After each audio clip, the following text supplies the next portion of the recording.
Bonjour à tous et bienvenue si vous nous rejoignez dans Paris Direct. À la une de l'actualité, la France prend au 1er janvier la présidence de l'Union européenne en plein démarrage de la campagne présidentielle française.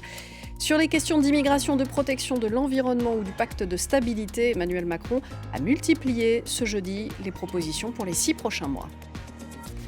Joe Biden a ouvert ce jeudi le sommet pour la démocratie, sommet virtuel organisé par les États-Unis et auquel participent plus d'une centaine de pays, dont les Philippines ou le Brésil, et pas la Chine ou la Russie.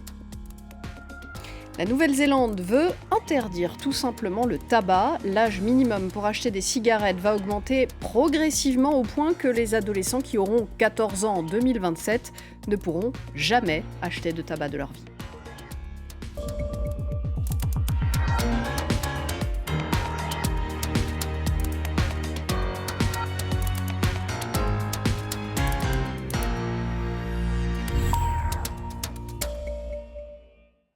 Ce n'était pas le lieu et l'heure. Emmanuel Macron n'a pas répondu à la question concernant sa candidature à un second mandat, alors qu'il donnait une conférence de presse pour le début de la présidence française de l'Union européenne. Une présidence de 6 mois qui va couvrir toute la période de la campagne électorale. À la place, le président français a donné ses priorités pour l'Europe, l'instauration d'une taxe carbone aux frontières européennes, un salaire minimum européen ou encore concernant l'immigration, une réforme de l'espace Schengen. Pas toujours facile de rendre l'Europe attrayante. La France qui va la présider s'y essaie donc avec un nouveau logo, mais aussi Je vous propose de découvrir une nouvelle pièce. une pièce de 2 euros à l'effigie de cette présidence et d'une Europe qu'Emmanuel Macron veut puissante et souveraine. Derrière ces mots, il évoque d'abord les frontières de l'Europe avec la proposition d'une réforme de l'espace Schengen. L'objectif est annoncé sans détour, faire face au choc migratoire. Nous devons absolument retrouver une Europe qui sache protéger ses frontières et retrouve sur la question migratoire une organisation politique qui nous mette en situation de défendre ces valeurs. Sur le climat, Emmanuel Macron préconise la lutte contre la déforestation importée en clair. Acheter du bois, du cacao ou de l'huile de palme quand cela contribue à détruire des forêts serait proscrit. Autre changement de cap souhaité sur les fameux critères budgétaires de Maastricht. La règle des 3% à ne jamais dépasser a visiblement vécu. Nous ne réussirons pas ces transitions, nous ne les mènerons pas à l'échelle de notre continent si nous en revenons à un cadre budgétaire qui a été créé au début des années 90. Emmanuel Macron propose aussi la création d'un service civique européen, mais la politique et l'élection présidentielle se sont aussi invités dans les questions posées aujourd'hui. Je ne répondrai évidemment pas à votre dernière question ce jour. Emmanuel Macron n'a pas dit s'il serait candidat. En revanche, il a donné son avis sur un certain discours. Tout le monde a compris qu'il pensait à celui d'Éric Zemmour. La controverse, c'est l'esprit français. Mais la haine, c'est la haine de la France. Les premières réactions ce soir critiquent l'exercice présidentiel. On essaye de faire croire qu'en 4 mois, on pourra faire ce qu'on n'a pas fait en 5 ans, et que même si on n'est plus là, eh ben, ça sera. Voilà. Donc pour moi, c'est une espèce de tour de passe-passe. Le président de l'Europe que va devenir Emmanuel Macron va surtout devenir, pendant quelques semaines, un candidat à sa propre réélection.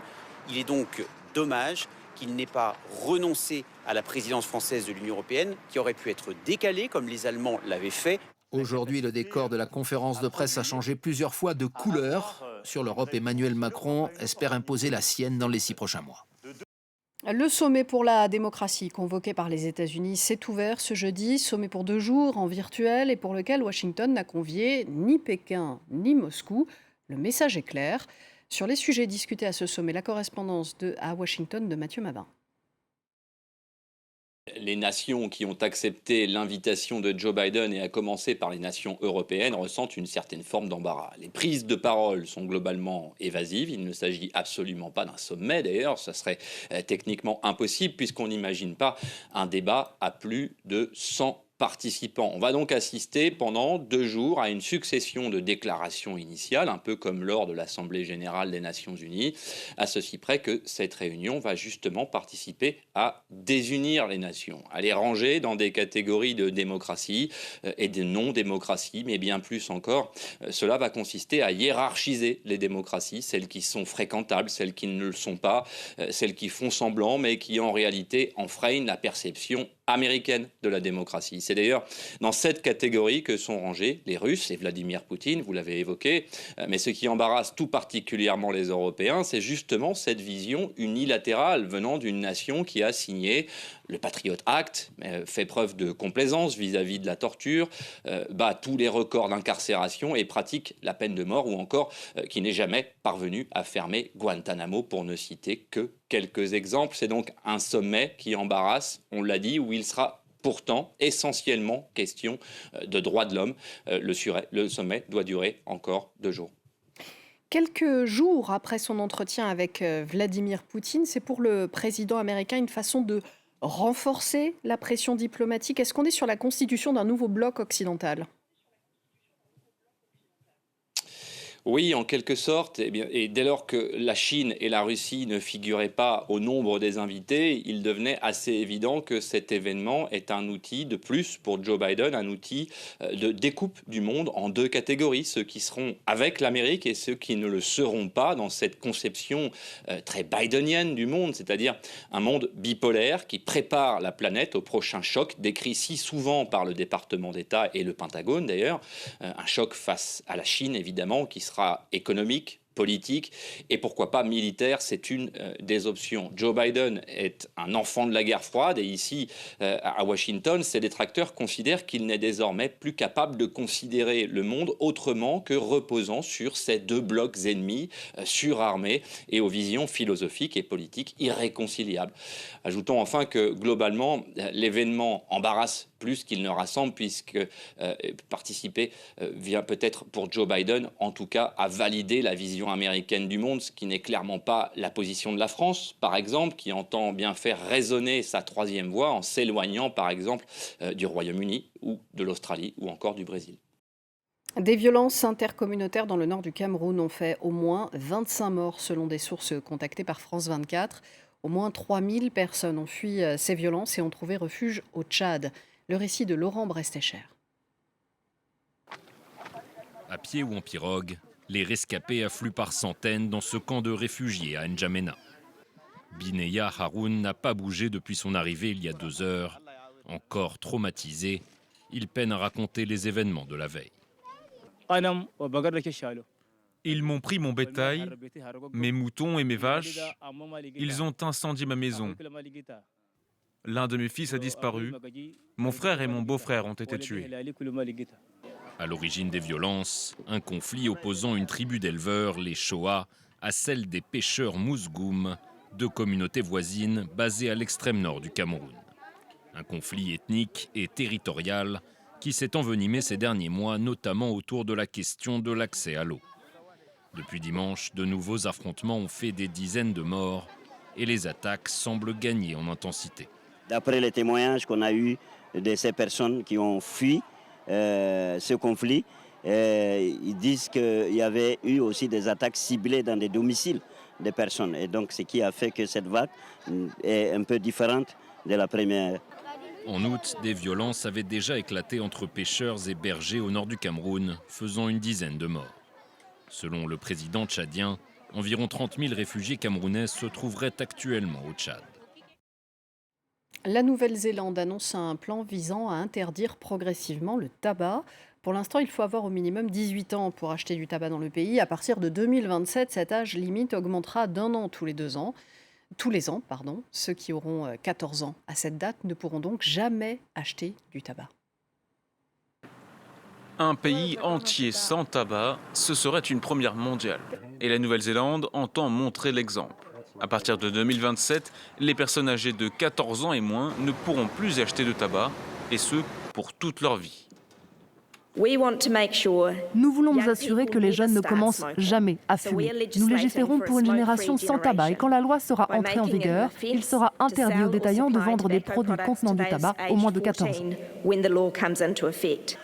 L'âge légal sera ensuite relevé d'1 an chaque année. À travers cette loi qui doit être promulguée en 2022, le gouvernement veut aussi restreindre le nombre de lieux de vente et n'autoriser à terme que les produits avec un faible taux de nicotine. Un durcissement de la législation plutôt bien accueilli par les Néo-Zélandais, y compris par les fumeurs. Si le tabagisme a baissé ces dernières années, il reste 2 fois plus important parmi les peuples autochtones, comme les Maoris. On voit beaucoup de jeunes dans la rue, cigarettes à la bouche. Les gens se demandent comment ils arrivent à s'en procurer. C'est peut-être une bonne idée, parce que fumer est de toute façon mauvais pour la santé et c'est très difficile de s'arrêter. En tant que fumeur, c'est ce que je vis au quotidien, alors c'est une bonne chose de forcer les gens à arrêter ou ralentir leur consommation. Je ne suis pas du tout contre. En termes de santé, les gains sont chiffrés. La Nouvelle-Zélande pourrait économiser plus de 3 milliards d'euros d'ici 2025. Le tabac est responsable chaque année d'environ 5000 décès dans l'archipel. Ce dimanche, la Nouvelle-Calédonie vote pour son 3e et dernier référendum sur l'indépendance. Quel que soit le choix des Calédoniens, a dit le président Macron, il y aura un futur ensemble. Les indépendantistes ont appelé au boycott. Ils avaient demandé que le scrutin soit reporté. Explication d'Hugo Capelli à Nouméa. 185 000 électeurs qui sont appelés aux urnes ce dimanche, mais il n'y a presque pas eu de campagne pour ce 3e et dernier référendum ici en Nouvelle-Calédonie. En effet, le camp indépendantiste a appelé ses partisans à ne pas se rendre aux urnes ce dimanche. Alors on a vu toute cette semaine sur des ronds-points des militants avec des banderoles. Ils réclament le report du scrutin, le temps de faire leur deuil, car il y a eu plus de 200 morts ici sur l'archipel depuis la crise du Covid-19. Un argument du deuil qui est irrecevable pour leurs adversaires, les non-indépendantistes. Dans les dernières réunions publiques où nous sommes allés, ils estiment bien que l'État français s'est renforcé depuis le début de la crise, grâce notamment à la vaccination. Et donc, ils estiment bien que leurs adversaires se voient déjà perdants selon eux. Il y a donc une certaine tension pour ce scrutin. C'est pourquoi il y a beaucoup de militaires et de gendarmes que nous croisons à Nouméa. Plus de 2000 renforts ont été envoyés par la métropole et forcément, ça ne plaît pas à tous les habitants. Les experts du patrimoine étaient réunis ce jeudi pour parler du futur de Notre-Dame, plus de 2 ans après l'incendie qui l'a ravagée. Et ils ont validé le projet de réaménagement de la cathédrale. Elle devrait être rouverte en 2024. 8 siècles après sa construction, Notre-Dame va connaître une nouvelle rénovation de son aménagement intérieur. Le diocèse de Paris prévoit une évolution du parcours emprunté par les touristes. Sur les côtés, des œuvres d'art contemporain commandées pour l'occasion. Au mur, des projections de phrases de l'Évangile, comme on le voit sur notre reconstitution. Elles doivent être traduites en anglais, chinois ou arabe. Une évolution nécessaire, selon l'auteur du projet. La cathédrale, c'est un des rares lieux qui continue à être utilisé pour ce pourquoi elle a été faite il y a 8 siècles, célébrer le culte. Mais on ne le célèbre pas exactement comme il y a 8 siècles. Et puis surtout aujourd'hui, alors voilà, on peut le regretter, nous on ne le regrette pas, eh bien il y a 12 millions de touristes. Le projet fait polémique. Une tribune signée par une centaine de personnalités dénonce un projet kitsch destiné aux touristes qui trahirait l'œuvre de Viollet-le-Duc, dernier architecte à avoir rénové la cathédrale. On veut enlever des œuvres de Viollet-le-Duc, de l'orfèvrerie, des confessionnés, etc., des chapelles. Et la deuxième chose, c'est qu'on va projeter des lumières, on va projeter des mots, etc. Et on va changer l'aspect de l'architecture quand on rentre dans la cathédrale. Présenté ce matin à la Commission nationale du patrimoine et de l'architecture, le projet a été validé dans ses grandes lignes. Mais pas question de déplacer les statues des chapelles. Cet historien de l'art, présent à la réunion, dénonce un excès de modernisme de la part du diocèse. Curieusement, finalement, ceux qui ont parlé de sacré ce matin, ce n'était pas le clergé, c'était les gens qui défendaient, comme moi, les monuments historiques. Notre-Dame, c'est un édifice sacré au sens catholique du terme, mais c'est aussi, pour les défenseurs du patrimoine, un édifice sacré au sens qui nous réunit, qui nous parle, qui raconte notre histoire.